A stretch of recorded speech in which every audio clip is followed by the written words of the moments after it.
Bueno, para concluir este tema de la fisiología en las especies rumiantes, vamos a establecer un comparativo en el cual nos permite establecer cuáles son las diferencias entre cada una de las especies. Para empezar, vamos a observar una gráfica que fue hecha por Hoffman sobre los tipos de alimentación de los rumiantes, en donde los divide como selectores de concentrados SC, rumiantes de tipo intermedio IM y los rumiantes comedores de gramínea y forrajes GF. En la gráfica podemos observar cuáles de los rumiantes están clasificados en cada una de las secciones y cómo se comporta a nivel estomacal o a nivel de sus estómagos cada uno de estos. Entonces, para los SC vemos que tienen un rumen simple y pobre en flora, mientras que para los de tipo intermedio es un rumen avanzado. Y los comedores de gramíneas y forrajes, que serían los GF, ya el rumen sería muy avanzado y capaces de digerir sustancias ricas en fibra. Vemos que según el tipo de la alimentación pues también están clasificados cada uno de los rumiantes, y de los estudiados vemos que en el IM estarían lo que serían los caprinos y los ciervos comunes, mientras que en el GF estarían los vacunos y los ovinos.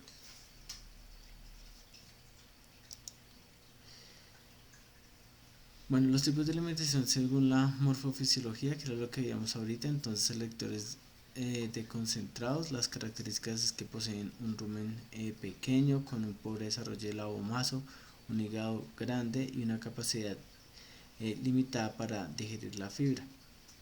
Entre las clases están los que son selectores de frutas y forrajes y los ramoneadores de árboles y arbustos. Dentro de esos encontramos los venados y las jirafas, que no hacen parte pues de los rumiantes estudiados en esta sección. Sin embargo, ellos serían como selectores de alimentos concentrados. Seguidos tenemos los de características de tipo intermedia y M, que son animales que se adaptan a una disponibilidad de recursos en el medio, es decir, son animales que se pueden adaptar a consumir varias clases de alimentos y lo hacen de preferencia por ramoneo, como es el caso de las cabras, y algunos de preferencia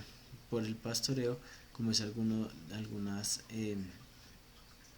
razas de ovejas y las impalas. Terminamos con los consumidores de forraje, que serían los que poseen un rumen grande y mayores tiempos de retención. Estos son menos selectivos y tienen una alta capacidad para digerir fibra. Ellos prefieren pues el pastoreo y los forrajes frescos. En este caso encontramos los búfalos y los bovinos, y el pastoreo de forrajes groseros, que serían los forrajes mucho más lignificados o de mayor edad, como pajas y henos, y el pastoreo en las regiones secas, como los camellos y los antílopes. Para dar un recorrido un poco a la estructura de los intestinos en los rumiantes, vemos que está el rumen, el omaso, el retículo y el abomaso, que son los 4 estómagos de el rumiante, que se conectan con el intestino delgado para luego pasar al intestino grueso, en donde tenemos un ciego, un colon en donde suceden actividades fermentativas igual que en los estómagos, y finaliza el proceso en el recto. La mayor absorción de nutrientes se da entonces a nivel de intestino delgado, los que pasan, pero la formación de ácidos grasos volátiles y algún aprovechamiento de energía se da mayormente en el rumen, y es absorbido esos ácidos grasos volátiles a través de las papilas ruminales, que proporcionan gran cantidad de energía que necesita el rumiante, y que es desdoblada a través de la fermentación de los forrajes, en este caso de los carbohidratos estructurales, como sería la celulosa y la hemicelulosa presente en los forrajes. El proceso de digestión de los rumiantes entonces empieza en el retículo rumen, ¿cierto? En donde son obtenidas los ácidos grasos volátiles a través del desdoblamiento de los carbohidratos estructurales, y también son aprovechadas algunas proteínas, obteniendo lo que sería la proteína degradada en rumen y la proteína de sobrepaso. Entonces la proteína degradada en rumen, pues intervienen allí microorganismos capaces de desdoblar esa proteína, que luego va a ser convertida por algunos otros procesos en ácidos grasos volátiles y glucosa.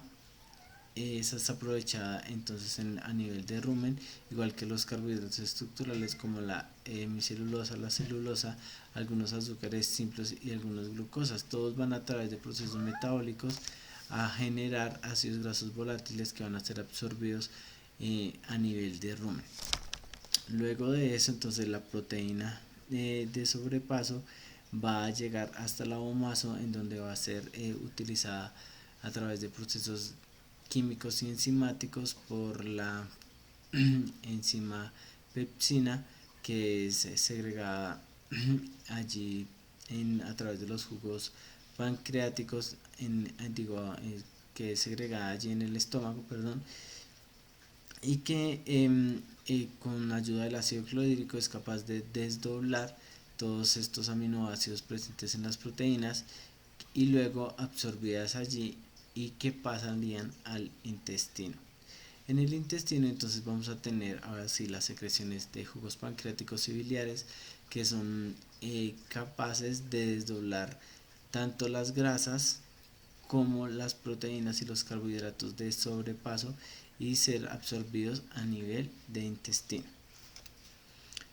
Finalmente, pues hay que recordar que también parte de la fermentación se da no solamente en el rumen, sino después a nivel de ciego y colon, en donde también encontramos microorganismos como los que se encuentran en el retículo rumen, que son capaces de desdoblar y de utilizar las últimas porciones de fibra presentes en el alimento que es sobrepasado. Ya para hablar un poco de las diferencias entre los compartimentos estomacales de los rumiantes, vemos esta tabla hecha por Arbiza en 1986, en donde nos hablan de estos compartimentos ruminales, estomacales de los rumiantes, y cuál sería pues su porcentaje según cada especie. En los bovinos, por ejemplo, vemos que el retículo tiene una capacidad del 34%, y el 25% sería el abomaso, el 11% el omaso y el 11% el abomaso, y los intestinos un 37.7%. La capacidad del rumen, pues digamos que está estimada según también como el desarrollo del animal, pero vemos que la capacidad entonces del retículo rumen, o sea, de los dos compartimientos, para cabras sería del 85%, para ovinos del 73% y para bovinos más o menos del 64%. Así también en la cabra adulta el retículo rumen ocuparía el 80% de la capacidad frente al 20% del omaso a abomaso. Y allí pues entonces encontramos cómo está dividido según Arbiza en 1986 esa capacidad de los compartimentos estomacales, y cómo serían las diferencias dentro de cada uno de las especies poligástricas. Vemos que la que tiene mayor capacidad según pues su condición corporal y también su fisiología sería en este caso las cabras, que tendrían un 85%, de capacidad en el retículo rumen. Luego continuamos con una tabla hecha por Welch y Hopper en 1993, en donde se relaciona el tamaño corporal y la capacidad de rumiar de ovejas, cabras y vacas. Allí entonces encontramos, según el peso corporal, cómo sería la rumia con condición a los componentes de la pared celular de los alimentos. Entonces en pastoreo la rumia se haría de 20 a 30 minutos en 1.5 a 2 horas al mediodía, 4 a 4.5 horas para rumiar, y las cabras rumiarían en ciclos más largos que los ovinos, que sería entonces la capacidad que tendrían las cabras para poder digerir de una manera más efectiva estos carbohidratos que son más dignificados. Hablando un poco de las diferencias morfofisiológicas entre lo que serían poligástricos de tipo GF y poligástricos de tipo IM, como lo veíamos al principio, vemos que los GF pues tienen labios más cortos y con poca abertura bucal, un paladar estriado, una lengua carnosa y más papilas fungiformes, y las glándulas salivales son más pequeñas, mientras que los IM tienen labios más prensiles, así como las cabras, ¿cierto? Un paladar menos estriado, una lengua intermedia y unas glándulas salivales mucho más grandes.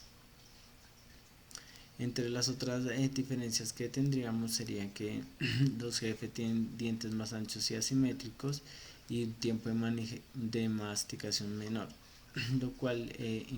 incide en una frecuencia de alimentación menor y un periodo de consumo mayor, igual que el tiempo de rumia, que sería mayor.